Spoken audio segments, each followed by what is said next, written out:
Greetings, family. Peace and love to you and yours. This is Guru, and thanks for visiting my channel.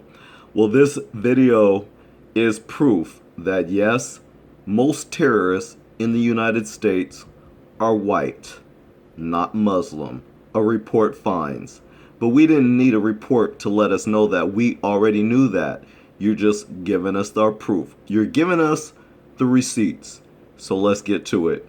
Crime in America. A white supremacist has admitted to fatally stabbing a homeless man to death because he was black. This is the gunman who opened fire inside that Sikh temple. The alleged shooting suspect has known ties to white supremacist groups.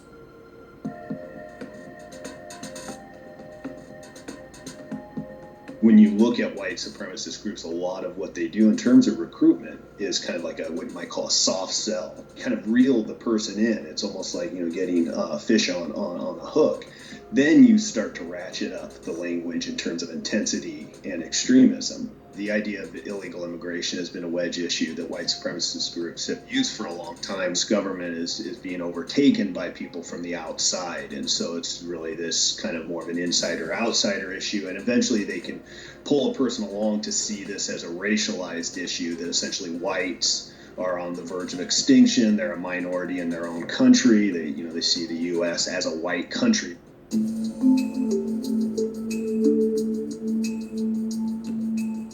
There's kind of a misnomer or kind of folklore or stereotype about white supremacists tending to be people from lower socioeconomic backgrounds, people who are less educated, redneck with the gun rack on their pickup truck type thing, There's also folks who are involved in white supremacist groups that are highly educated, doctors, lawyers, engineers, and so forth, people that come from middle-class backgrounds, that come from upper-class backgrounds. So you do really get a wide cross-section of folks who get involved in white supremacist groups. And this is really important to underscore because it shows that these groups have a much broader kind of recruitment potential than folks often recognize. One of the things that we find is that individuals often have backgrounds where they've experienced substantial trauma before they ever come in contact with white supremacist groups. A white supremacist group, though, gives them an ideology. It gives them an outlet for their feelings of frustration and aggression that stem from this unresolved trauma.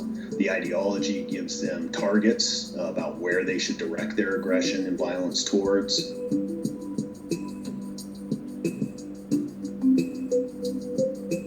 The worst thing we can do is shut down dialogue. So even obviously dialogue that we don't necessarily agree with, or that we find dangerous in some ways. We have to find a way to allow for different kinds of dialogue to occur. And if we start picking and choosing the kinds of dialogues that we like or that affirm our beliefs, then that multicultural aspect of society does become very adversarial. And it becomes hard to have a more kind of congenial multicultural society if we're only going to support points of view that kind of affirm our own. Now, family, what's interesting about this video we just watched is that he mentioned and he talked about a soft sell, how the white supremacists, or so-called supremacists, there's nothing supreme about whiteness. So it's not supremacy, it's really white inferiority complex. But anyways, as he spoke about the white inferiority complex, what was interesting is how he talked about the soft sell and how they sell it really soft. And the whole time he talked about a little bit of history on it, the whole time all I could think about was Donald Trump and how him and his posse, how they got into office and how they fooled people with their propaganda, and then after they got in office, how they turned it up. Just like he mentioned, he said it too, that's how they do. And sure enough, that's exactly what this administration has done so far. Also, the soft sell. Today's headlines read like this: most terrorists in the United States are right-wing, not Muslim, a report states. And of course it shows the picture of a burning cross, and as you see in the background, the KK clowns. This is what I would consider a soft sell. Headlines like this. Whereas yesterday's headlines, they read, most of America's terrorists are white and not Muslim. And you know what? That's more a reality, and that's more the truth of the matter. So this is the headline, of course, that I chose to use, and it speaks the truth. Most of America's terrorists are in fact white, and they're not Muslim.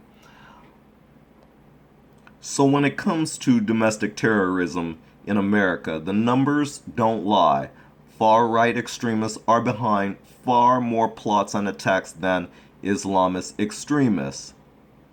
There were almost twice as many terrorist incidents by right-wing extremists as by Islamist extremists in the United States from 2008 to 2016, according to a new report from the nation's Institute's Investigative Fund and the Center for Investigative Reporting's reveal.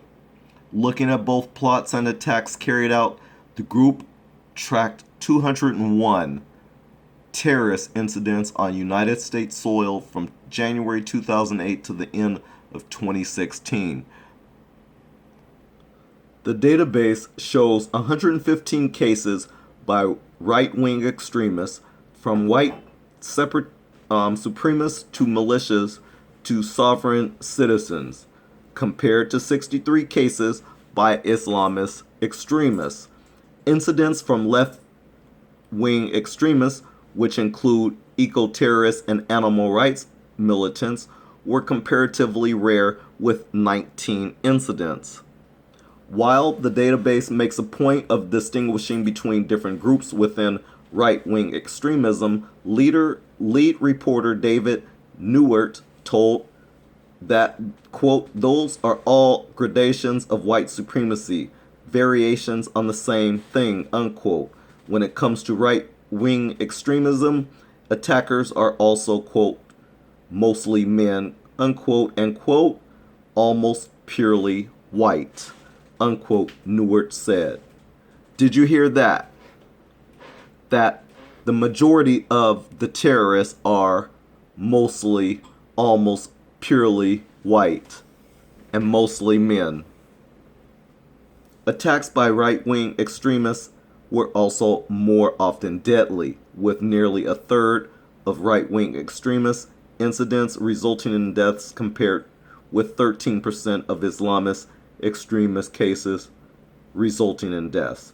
However, the sheer number of people killed by Islamist extremists, a total of 90 people killed, was higher than the death toll at the hands of right-wing extremists at 79 people who were killed. Meanwhile, Donald Trump has focused his rhetoric and policies almost entirely on countering Islamist extremism and not white supremacist extremism. I wonder why that is. So let's get this straight. With Islamist extremism, where that's lower in numbers, he and his administration are going full speed ahead with those policies, but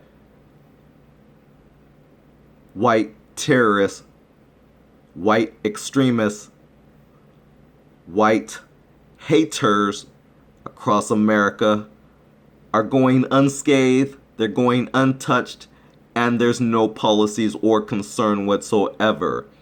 I guess what they're waiting for is, well, maybe another event like 9/11. But I digress. Quote, as with a lot of things related to Trump and the Islamophobic right, the reality is viewed through an upside-down looking glass, Newert said. The reality is the most significant domestic terror threat we have is right-wing extremism. That's right. The investigative fund's findings reflect those of previous studies of domestic terrorism. The New America Foundation, for instance, which has been tracking deadly terror incidents on United States soil since September 11th attacks, also finds an almost 2-to-1 ratio of attacks by far-right extremists to Islamist extremists, with 21 deadly attacks by far-right extremists compared to 11 by Islamist extremists.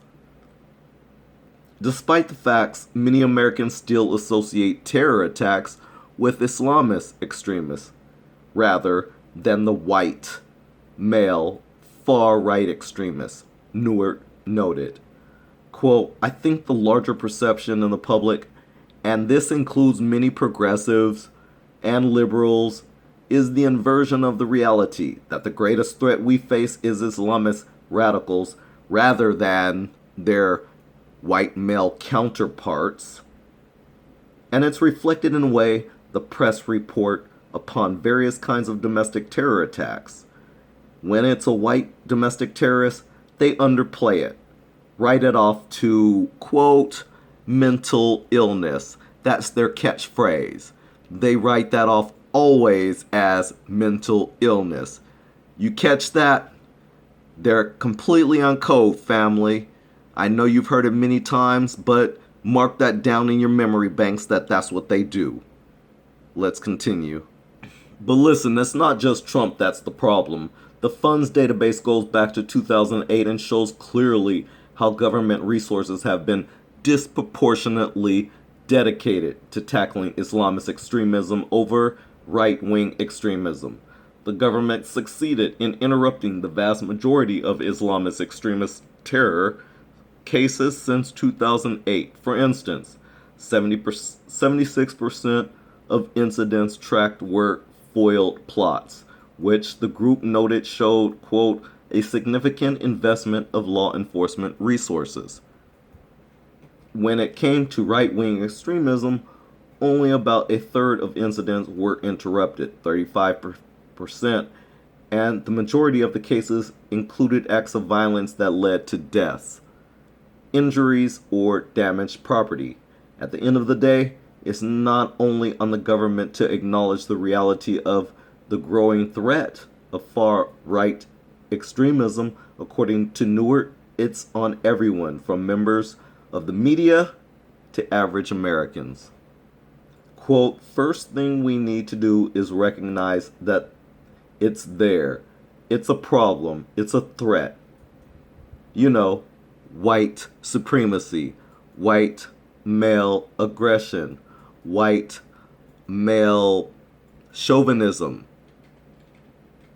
as a threat as Islamists. And it needs to be taken seriously. With that said, I'm going to end this video off here. I'll leave a link in the description. Thanks for watching. Peace out until the next video. Take care of yourself.